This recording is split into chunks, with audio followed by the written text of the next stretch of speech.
happy little games. Science fiction and cinema. Some of the earliest examples would be 1902's A Trip to the Moon, which saw a group of astronomers being shot onto the moon made of cream cheese by a huge cannon. The 1927 German expressionist film Metropolis, and 1953's War of the Worlds, which was a film adaptation of the classic H.G. Wells book. There was one other piece of science fiction cinema that introduced an evil dark overlord.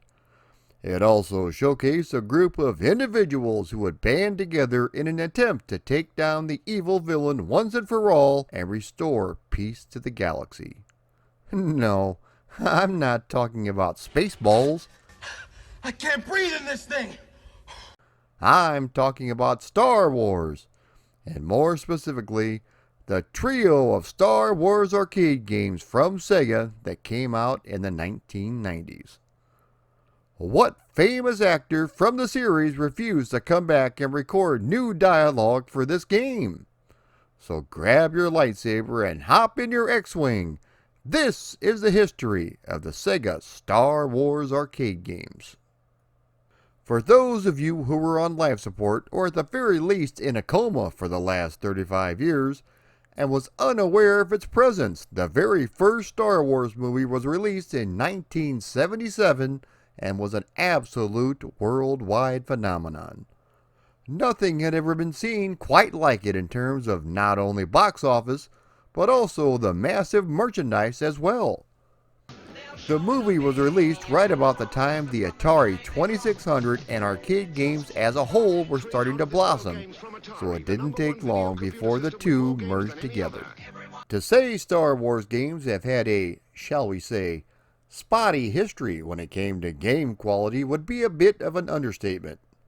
While you had an absolute gem in Atari's 1983 Vector classic Star Wars, on the other end of the spectrum, you had a dull and duller Star Wars Masters of Terra Kasi. For every excellent Star Wars game on the Super Nintendo, we got Episode 1, The Gungan Adventures, and also Star Wars Yoda Stories. In the early 1990s, the arcade scene was seeing a major resurgence thanks to the likes of Street Fighter II and Mortal Kombat, among others. Sega was still among the top developers when it came to arcade games during this time, and Lucasfilm had taken notice. With Star Wars nostalgia starting to kick into overdrive, they felt this would be a perfect time to introduce a new arcade game featuring the cast of the much beloved movie. The combined venture saw Sega produce 3 brand new arcade games. The first one was simply titled Star Wars Arcade, even though the events of the game takes place during the movie Return of the Jedi. The game was designed to run on Sega's Model 1 hardware, which was a host to a number of other 3D polygon games, including Virtua Fighter,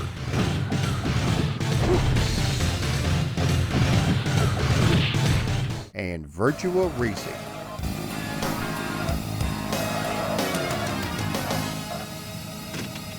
You take control of either an X-Wing or a Y-Wing as you set out to destroy the Death Star and stop the Empire forever.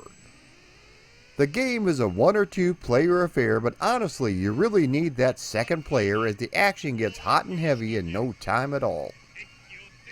The game starts up with a mission brief from none other than Admiral Akbar, who unfortunately does not warn you it's a TARP.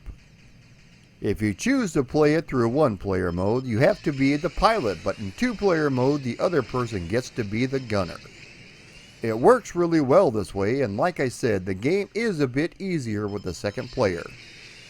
The first level sees you have to destroy a number of TIE fighters in a dangerous asteroid field. The second level sees you take on a Super Star Destroyer, which you can destroy by blowing up its reactor. If you manage to do this, you are rewarded with a nice cutscene of its destruction.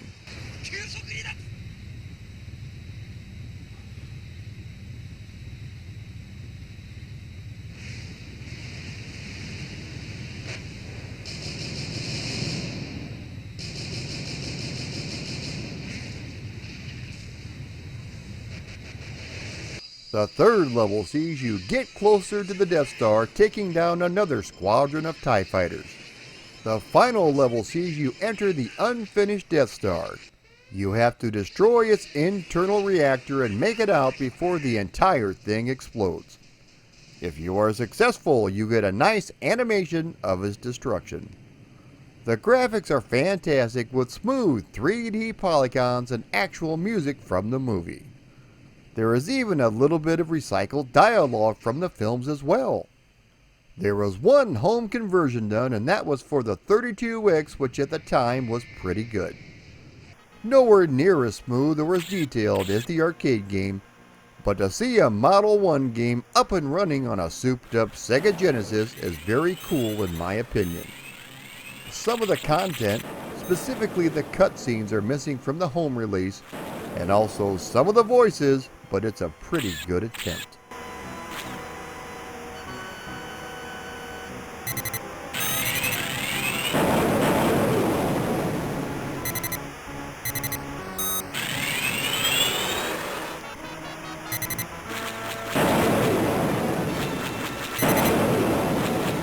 The arcade cabinet was absolutely massive with a giant 50-inch screen and 2 molded seats.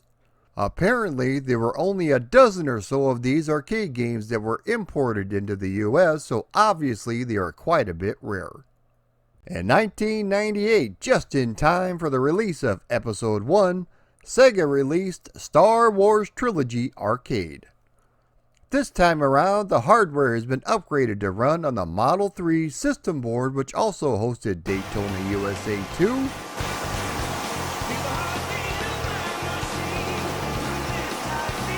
and also Virtua Fighter 3, among others.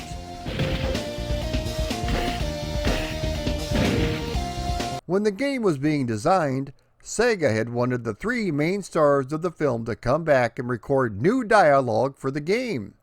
Mark Hamill and Carrie Fisher were both on board to do this, but the only holdout was Harrison Ford, who refused to participate. At this point, plans fell apart, so sound-alikes were used instead. This time around, the game is solely a single-player affair in which you take on the role of Luke Skywalker as you reenact scenarios from each of the 3 original movies. Let me just start out by saying the graphics are phenomenal, and it really puts the Model 3 hardware to good use. It's almost as if you're watching the actual movie during certain cutscenes. The sound effects and music in particular are very well done, with nice crisp voices along with the sound effects. Movement throughout the game is automatic, with you controlling the crosshair for targeting and shooting the various enemies in the game. When the game first starts up, you have the option of choosing which mission you want to play.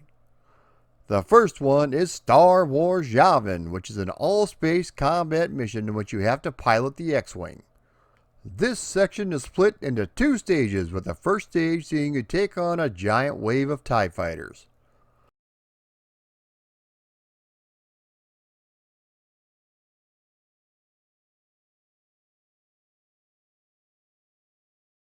The second stage sees you take on the Death Star, with you making the nostalgia-inducing trench run along with the visual assist from the Millennium Falcon. If you are successful, you see a nice cutscene of the Death Star blowing up.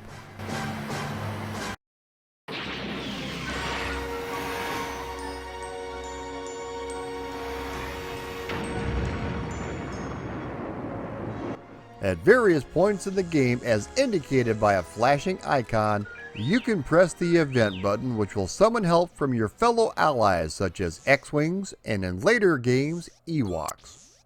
The second mission takes place on Hoth, and on the first stage you have to destroy a number of Imperial Walkers or AT-STs. There are also Imperial Pro Droids for you to shoot as well. You eventually have to assist your squadron taking down AT-ATs after tow cables have been shot at their legs, just like in the movie. You have to shoot the neck after it's been grounded to destroy it. The second stage of this mission sees you have to escape Echo Base and safely make it to the Millennium Falcon.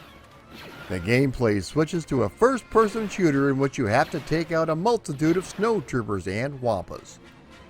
During this level, R2-D2 and C-3PO are by your side and you essentially have to clear a path for them as well. The final part of this mission has the Millennium Falcon directly in your sights, but it's surrounded by snowtroopers. After dispatching them, you are faced with one final Wampa. On a side note, the Wampa has to be shot in the head between 30 and 40 times before it's destroyed. And here I thought my wife had a hard head. After doing this, you are treated to a nice cutscene of the Falcon taking off. The third mission starts out as a bonus mission set on Tatooine, in which you get to wield a lightsaber as you try to deflect the blast from the bounty hunter Boba Fett. Just like in Return of the Jedi, this takes place on Jabba the Hutt's sand barge. You need to deflect Boba Fett's blast back onto him, knocking him down into the Sarlacc pit. After the bonus stage, you take to a speeder bike on the moon of Endor as you attempt to shoot all the enemy speeder bikes you see. You also have to avoid crashing into the trees as well as the AT-STs that are in your way.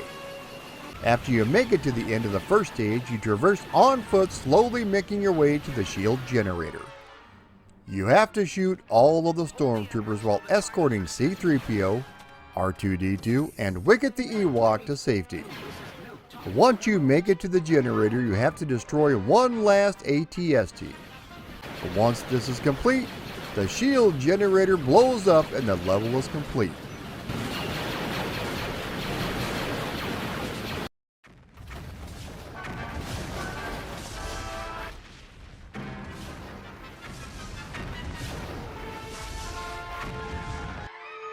The second bonus stage of the game sees you take on Darth Vader in a lightsaber duel in the Emperor's throne room while he stands by and watches.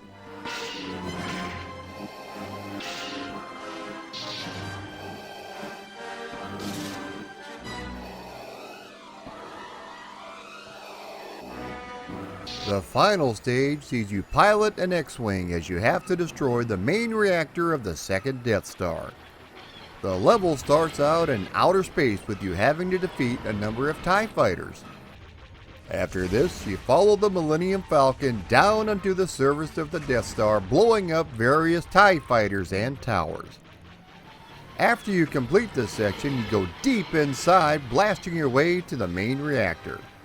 After blasting it with a few proton torpedoes, you will eventually destroy it. A nice cutscene shows the second Death Star blowing up and the Empire is defeated at last.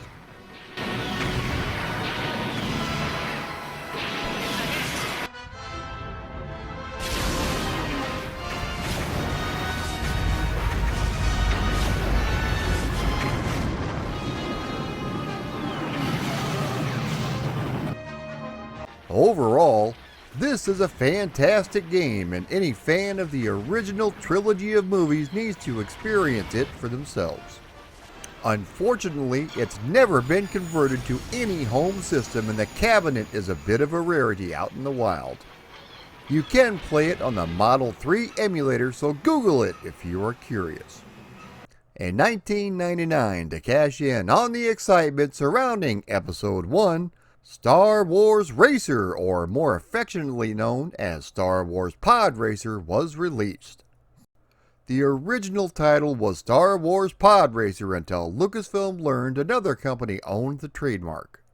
They could use the word pod, just not anywhere in the title of the product. This arcade game has the ability to link up 4 machines, which sees you recreate the legendary pod racing scene from Episode 1. If you've ever wanted to take on the role of a tiny, whiny, snot-nosed little punk who has serious mommy issues and a mat-on for Tusken Raiders, I hate them! then this is the game for you. Not only can you take on the role of Little Annie, Now this is pod racing. but also Sebulba, Ben Quaternaros, and Gascano. Each of the characters you select all have their own pod racers, each one with different attributes. There are 4 tracks in the game to race on, including Bantha Tracks, Smuggler's Cove, Pixelito, and Boonta Eve Classic. Thanks to the increased power of Sega's Hikaru arcade board, the graphics are even better along with smoother animation. If you thought the speeder bike scene in Star Wars Arcade Trilogy was way too fast, wait till you get a load of this one.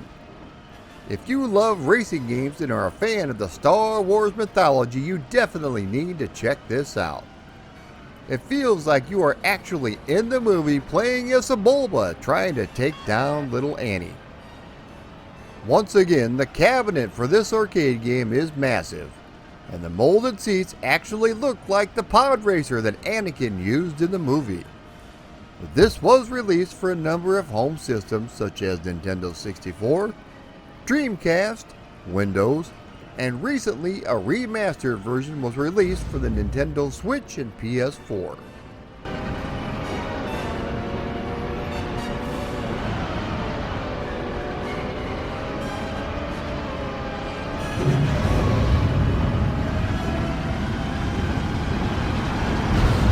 The trilogy of Sega Star Wars arcade games are something that needs to be experienced in an arcade to truly enjoy. Each one is fantastic in its own right, and in my opinion they kept getting better and better both in terms of performance and also playability.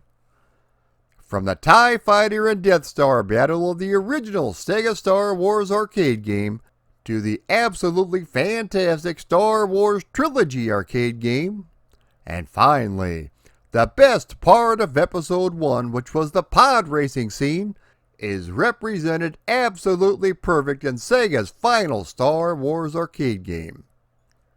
If you ever see these games in the wild and always wanted to step into the shoes of Luke Skywalker or even little Annie, you owe it to yourself to give these games a try. You'll be glad you did. If you enjoyed this video, be sure to comment, share, leave a like, and also don't forget to subscribe. One more thing, if you would like to support me on Patreon, please click the link below. Thanks for watching.